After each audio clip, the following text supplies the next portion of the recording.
అసమానుడైన వాడు అవమానపరచడు నిన్ను.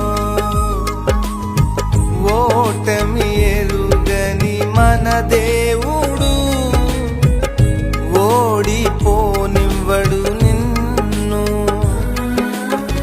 ఘన కార్యాలెన్నో నీకై చేసినవాడు కష్టకాలమందు నీ చేయి విడచునా. అసాధ్యములెన్నో దాటించిన నాదుడు శ్రమలో నిన్ను దాటిపోవునా. సియోను దేవుడే నిన్ను సిగ్గుపడనివ్వడు, కనికరపూర్ణుడే నీ కన్నీరు తుడుచును.